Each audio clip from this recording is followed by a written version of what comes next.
Ibu bapak yang ada rumah tangga di sini, kalau tidak pernah berhenti masalah dalam rumah tangga, barangkali penyebabnya hakul yakin bapak mengabaikan tanggung jawab memelihara orang tua. Ya, paling gampang, ini yang saya amalkan. 2 kali minimal telepon orang tua kalau kita tidak serumah. Baru bangun telepon, "Mak, Pak, gimana kabar? Alhamdulillah, terima kasih sudah menikahkan saya." Hari pertama. Hari-hari berikutnya, "Pak, gimana kabar? Apa sarapan pagi ini?" Doakan. "Pak, minta doakan saya. Bu, minta doakan saya." Mau tidur, telepon lagi. "Mak, gimana kabar? Ma, jangan lupa maafkan orang-orang yang salah hari ini, Mak, karena itu resep kebahagiaan dalam hidup." Coba lakukan itu dulu. Ya, jangan malah menelpon ibu kita, menelpon manajer kita abaikan. "Mak, tunggu dulu ya, menelpon manajer saya." Itu sumber masalah hidup. Terbalik mestinya, "Pak manajer, mohon maaf, di jalur lain ibu saya menelpon, 10 menit kemudian saya telepon balik Bapak." Itu yang baik. Jangan malah, "Mohon maaf Pak, ada Bapak manajer saya telepon, saya tutup dulu Pak ya." Melukai perasaan orang tua. Ya,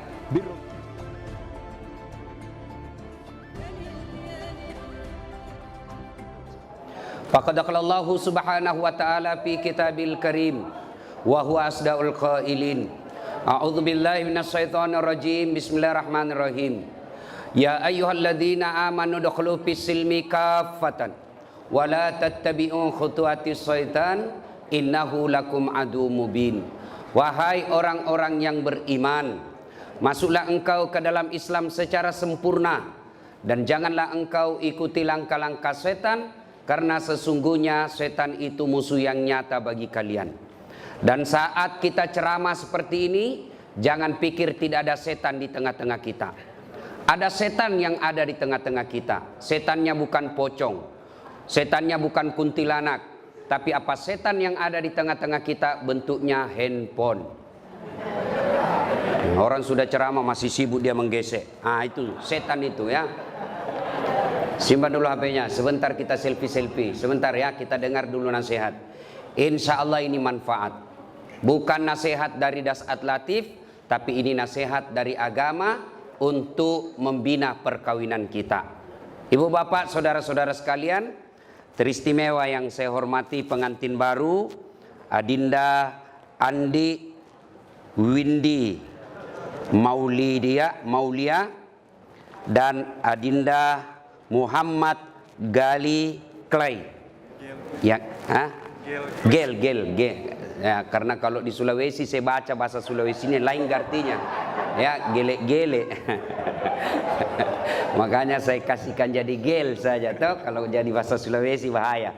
Ya, yang insya Allah dimuliakan dan dirahmati oleh Allah Subhanahu wa taala, teristimewa yang punya acara pada Bapak Kombes Pol Andi Rian Jayadi beserta istri, yang insya Allah dimuliakan dan dirahmati oleh Allah Subhanahu wa taala. Ananda pengantin, pertama kita harus tahu dulu apa hukumnya nikah. Ya, ada nikah yang haram, ada nikah yang wajib. Yang haram itu yang bagaimana? Yang tidak mampu, baik secara materi maupun secara psikis.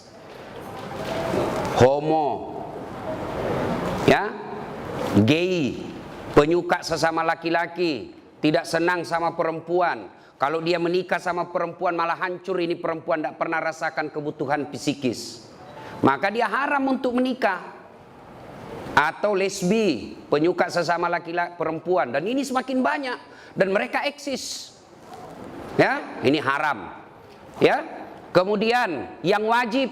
Nah, siapa yang wajib sudah mampu secara materi, kemudian mampu secara fisik, lalu dia juga nyerempet persinahan.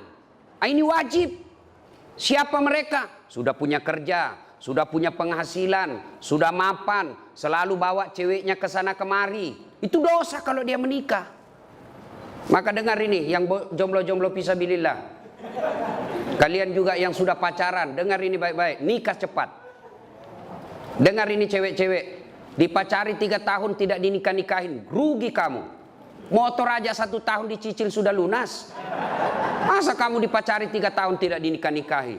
Maka saya hormat sama laki-laki ini, masih muda, berani untuk menikah. Tidak semua laki-laki berani untuk menikah. Termasuk kalian yang bawa pacar tapi sampai sekarang tidak menikahi pacarnya.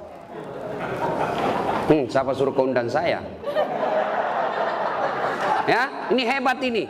Benar dek. Betul, kau berani, masih muda. Mertuamu polisi pula. Istrimu orang Bugis pula. Oh, luar biasa, Pak. Saya perlu kasih tahu apa artinya itu tenrisau. Itu bahasa Bugis, kalau bahasa Indonesianya tenrisau itu tak terkalahkan. Maka siap-siaplah kau menaklukkan orang yang tidak terkalahkan.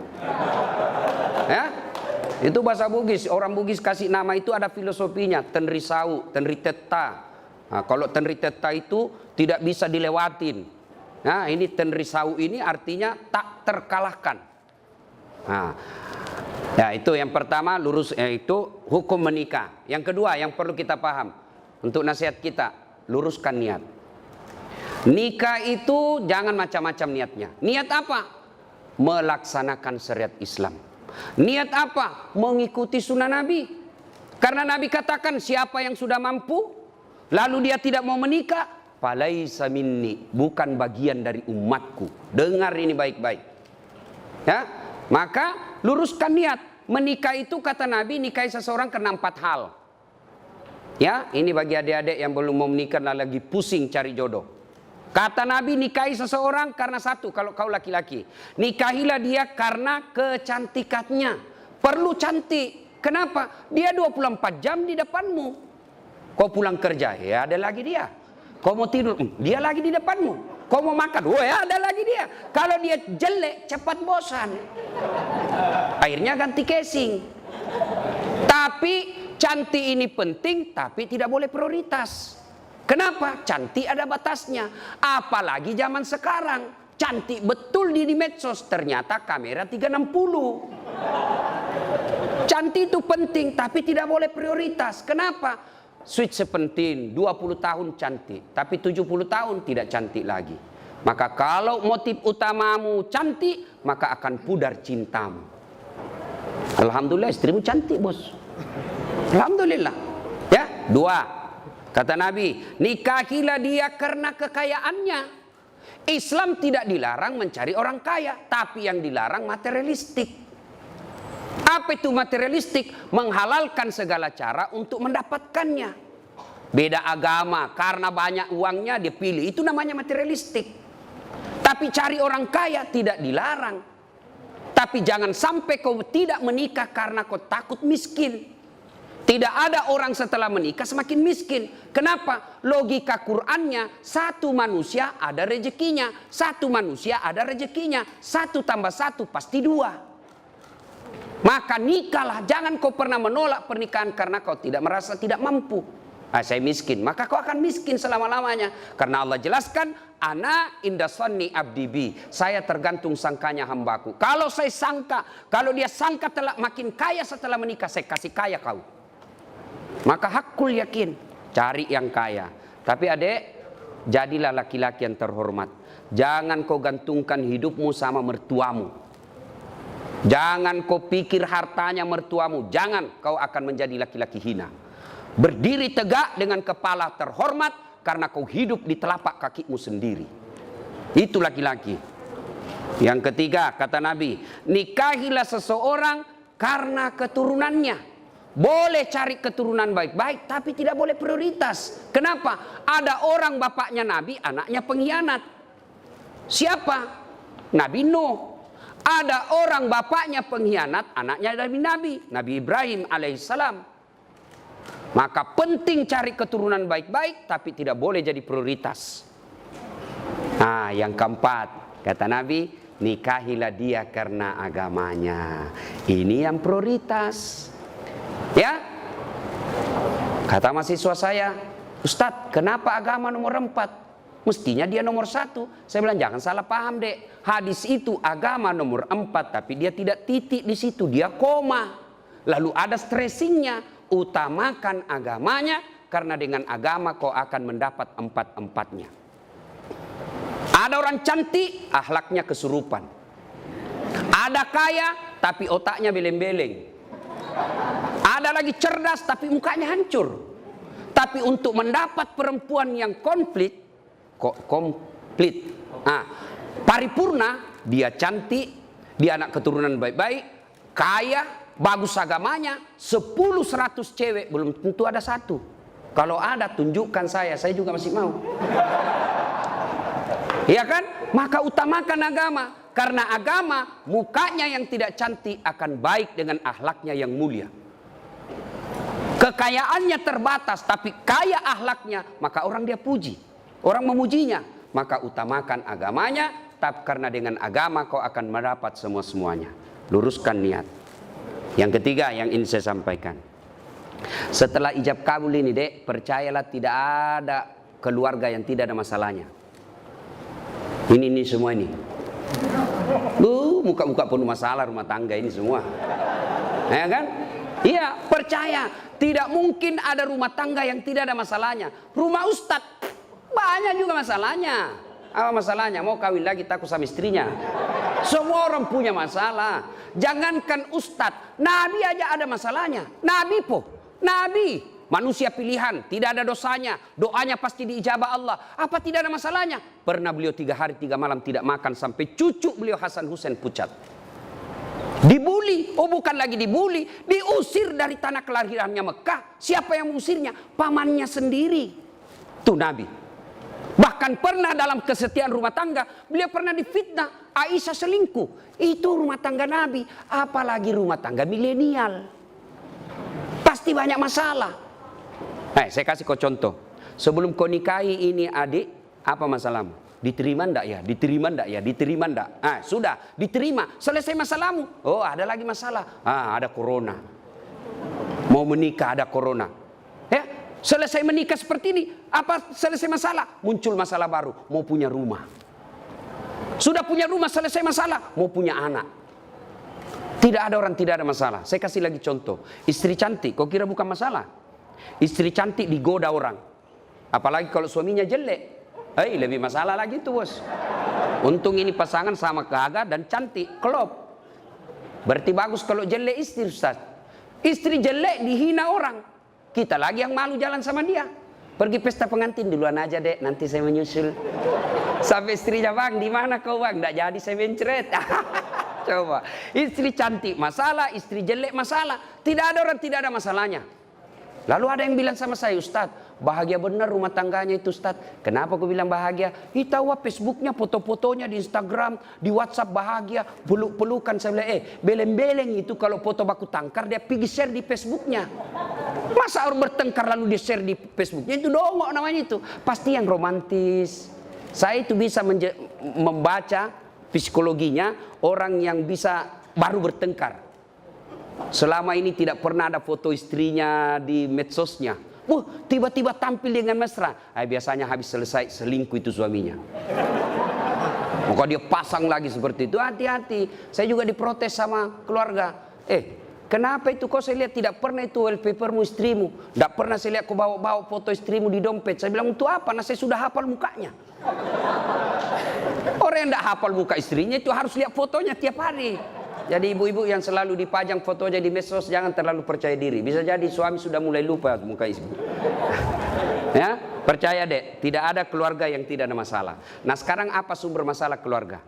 Ini dulu dideteksi. 1, sakwa sangka. Apa itu sakwa sangka? Sangka buruk. Telepon suami, kok tidak dijawab? Mulai gelisah. Sangka baik. Telepon suami tidak ada jawaban. Oh berarti suamiku lagi sholat duha di kantor. Telepon 1 jam berikutnya tidak dijawab. Oh lagi menghadap komandan. Telepon tidak dijawab. Sholat jamaah di masjid. Tiba-tiba sore WhatsApp teman kita masuk. Saya lihat suamimu bonceng cewek cantik betul. Oh berarti suamiku nge-grab. Sangka baik. Saya serius ini. Ya sangka baik. Ya begitu ada temanmu kasih ke informasi, jangan langsung sangka buruk, sangka baik. Tidak semua teman kita itu niatnya baik. Jangankan orang lain, sepupu belum tentu baik. Jangankan sepupu, saudara belum tentu baik informasi dia kasih kita. Bisa jadi dengki. Siapa contohnya? Yusuf alaihissalam. Siapa yang dorong Nabi Yusuf masuk sumur? Saudaranya. Masa si Ustaz Itu kan paman saya, saudara bapak saya. Siapa Abu Lahab? Pamannya Nabi. Masa dia mau jahat sama keluarga saya, Ustaz? Dia kan masih sepupu satu kali sama saya. Abu Sofyan itu sepupu satu kali. Jadi ketika kau terima informasi, jangan telan bulat-bulat. Itu yang orang wartawan bilang check and recheck. Bahasa agamanya tabayun. Karena belum tentu informasi yang kita terima benar. Betul dia bonceng cewek, ternyata yang dibonceng itu adalah orang yang mogok motornya dan dia perlu pertolongan baik-baik. Maka dia akhlak baik itu suami. Ketika kita sangka buruk, tidak pernah tenang. 3 tahun berkeluarga, tidak punya anak. Akhirnya di tahun keempat dia pergi periksa ke dokter ahli kandungan. Tes. Ternyata kata Pak Dokter, Ibu dokter, Bu, Ibu sudah terlambat 2 bulan. Senang sekali ini Bu. Dia telepon suaminya, Pak, di tahun keempat ini alhamdulillah saya sudah terlambat 2 bulan. Kata suaminya, alhamdulillah. Dia sujud syukur. Tapi Bu, tolong ya, ini rahasia berdua. Jangan kau cerita-cerita. Baik Pak, ini rahasia berdua. Beberapa hari kemudian datang petugas PLN. Assalamualaikum. Waalaikumsalam. Siapa ya Pak? PLN. Kenapa Pak? Ibu terlambat 2 bulan. Kenapa bisa dia tahu ini? Pasti suamiku lagi yang cerita. Mulai buruk sangka. Datang suaminya cari nafkah. Capek, kepanasan, kena macet. Setengah mati pakai masker. Sana terancam corona di luar. Lalu baru datang. Assalamualaikum. Apa assalamualaikum? Assalamualaikum. Pembohong memang kamu. Apalagi pembohong. Kenapa itu PLN dia tahu saya terlambat 2 bulan? Pasti kau yang cerita. Bukan demi Allah. Siapa PLN tahu? Saya tidak tahu. Kenapa PLN tahu saya terlambat 2 bulan? Dia datanglah ke PLN ini. Suaminya juga marah-marah. Ada apa kau tahu istriku terlambat 2 bulan? Ini Pak, ada catatannya. Untuk apa kau catat-catat? Hapus itu. Boleh dihapus Pak, tapi Bapak bayar dulu. Kalau saya tidak mau bayar, ya terpaksa punyanya Bapak diputus. Kalau punya aku diputus, apa dia pakai istri saya di rumah? Ya terpaksa pakai lilin. Ini akibat sangka buruk. Ya, maka sangka baik. Semakin berkeliaran sangka buruk dalam rumah tangga dan hatimu, hakul yakin kau tidak akan pernah abadi berumah tangga. Ya? 2, penyebab masalah dalam rumah tangga, bohong. Berapa banyak rumah tangga berantakan gara-gara bohong. Bohong sekali, akhirnya apa? Menutupi kebenaran 99. Maka jangan pernah bohong. Lebih baik jujur. Saya kalau ditanya sama istriku, kenapa kau bohong? Saya sayang kau jadi saya bohong. Saya tidak mau lukai perasaan. Tapi akhirnya Allah takdirkan kau tahu apa boleh buat. Maafkan saya sayangku. Kau tetap menjadi ratu dalam istana hatiku. Oh senang sudah itu. Ya, perempuan itu dipuji, disanjung. Jangan selalu dibohongi. Ya? Nah itu kalau kau mau punya rumah tangga bahagia, jujurlah. Dan berawal dari jujur itu sampaikan saja. Dan kita juga putri cewek jangan paranoid. Telepon, di mana kau? Saya di kantor. Di mana kau? Di kantor. Coba video call. Itu yang membuat kita kadang-kala cepat mati. Ya. Satu. Ya. Yang keempat. Ya. Sekarang semua rumah tangga ada masalah. Lalu kalau ada masalah Ustaz, apa solusinya? Ista'inu bis-sabri was-salah. Sabar, perbaiki solatmu, saya yang selesaikan masalahmu. Itu janji Allah. Jadi ini dia berdua, ya rumah tangga ini, rumah tangga milenial seperti kalian ini pasti berat. Resepnya 2 deh. Tingkatkan kesabaran, sempurnakan solatmu. Allah yang selesaikan. Apakah orang yang solat tidak ada masalahnya? Ada masalahnya. Cuma Allah yang bantu selesaikan. Rasulullah ada masalahnya. Tapi begitu ada masalah, beliau solat. Kita manusia akhir zaman ada masalah, update status. Berdoanya di Facebook, berdoanya di Twitter. Teganian kau. Ya Allah lindungi rumah tanggaku. Sibuknya Tuhan mau baca statusmu bos. Berdoanya di mana? Di atas sajadah. Selesai sholat, ibu-ibu kadang curhat sama saya biarkan saja dia menangis-nangis. Nah, kalau ibu-ibu curhat itu jangan dibantah, dengar aja. Selesai itu saya bilang, Bu, sampaikan keluhan ibu bukan kepada saya, tapi kepada Allah dalam sholat tahajud atau sholat hajat. Minta kepada Allah. Ya Allah, Zat yang membolak-balikkan hati suami saya. Engkau yang maha memelihara. Pelihara suami saya dalam cari nafkah. Perempuan semakin liar. Tapi jika engkau memelihara suamiku, tidak ada perempuan yang mampu mengalahkannya. Masya Allah. Ya, kau curhat saja. Kau dapat masalah rumah tangga, tak kusangka ternyata seperti ini. Jangan putus asa. Jangan putus asa. Maka ambil sajadah, kau mengadu kepada Allah, bukan mengadu di medsos. Ya? Nah, tingkatkan kesabaran. Nah, ini Bapak Ibu saudara-saudara sekalian. Nah, banyak yang bisa dilakukan di ceramah tapi waktu terbatas. Nah, sekarang yang kelima, resep gampang bahagia. Nah, resep gampang bahagia, birrul walidain, berbuat baik sama orang tua. Coba ini dek, tamu-tamu kita, ada kehormatan kita Brigjen, bintang 1 polisi. Siapa yang beliau lihat? Bukan karena 2 pengantin, tapi bapak. Saya datang ke sini, seumur-umur jadi wabah corona ini, baru kali ini saya ceramah di depan umum. Saya datang pertaruhkan, saya tinggalkan Makassar, melawan ini kekhawatiran saya tentang corona, karena saya menghargai bapak, mertua. Nah, ini acara mewah seperti ini. Kenapa? Karena orang tua. Jadi kalau kau mau bahagia, muliakan orang tua. Jangan cari muka sama direkturmu. Jangan cari muka sama bupati. Bukan dia yang besarkan dan nikahkan kamu. Maka kalau rumus mau bahagia, muliakan orang tua. Ibu bapak yang ada rumah tangga di sini, kalau tidak pernah berhenti masalah dalam rumah tangga, barangkali penyebabnya, hakul yakin bapak mengabaikan tanggung jawab memelihara orang tua. Ya? Paling gampang, ini yang saya amalkan. 2 kali minimal telepon orang tua, kalau kita tidak serumah. Baru bangun telepon, Mak, Pak, gimana kabar? Alhamdulillah, terima kasih sudah menikahkan saya. Hari pertama, hari-hari berikutnya, Pak, gimana kabar? Apa sarapan pagi ini? Doakan, Pak, minta doakan saya, Bu, minta doakan saya. Mau tidur, telepon lagi, Mak, gimana kabar?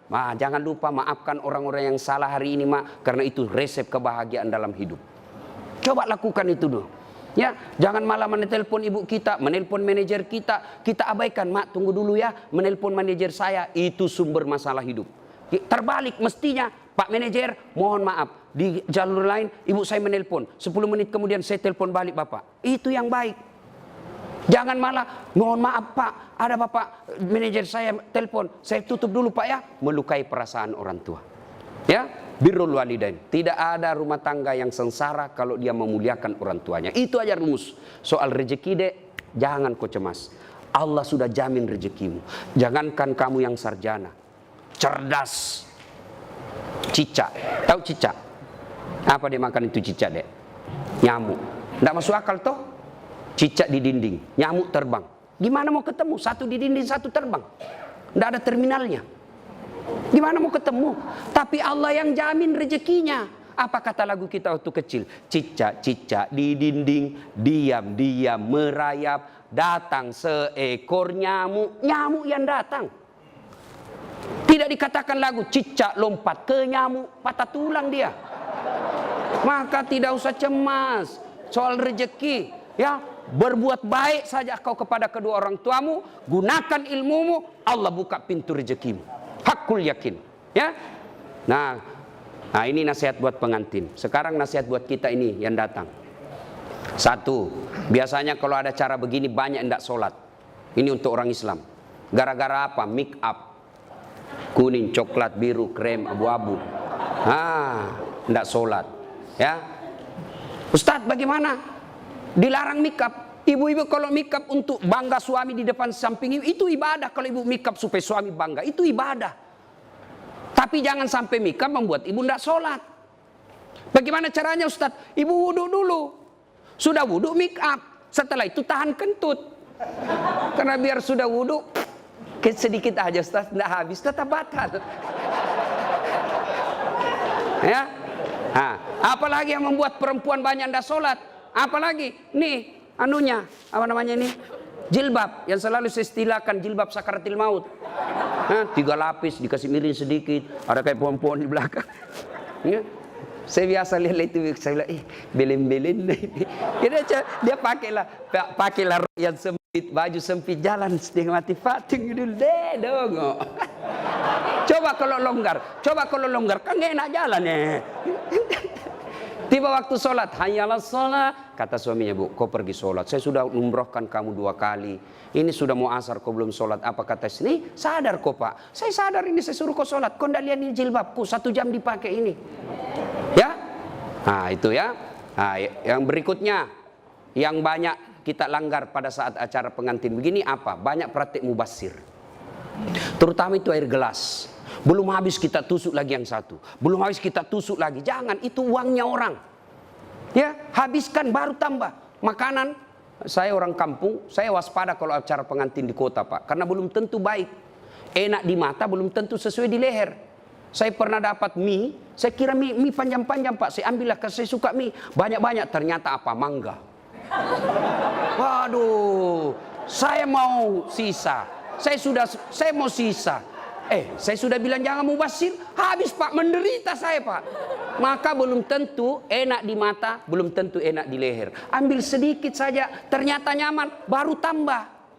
Tidak ada yang persilakan tambah, Ustadz. Saya pakai teori diri saya. Enak, saya mau tambah, tidak dipersilakan. Saya persuruh diri saya, tambah, Ustadz. Iya, mari-mari. Ya. Sudah ya. Ketiga, biasanya kalau acara pengantin begini banyak yang pulang bawa dosa. Kenapa pulang bawa dosa? Datang mencela acaranya orang. Tidak enak makanannya, kayak basi.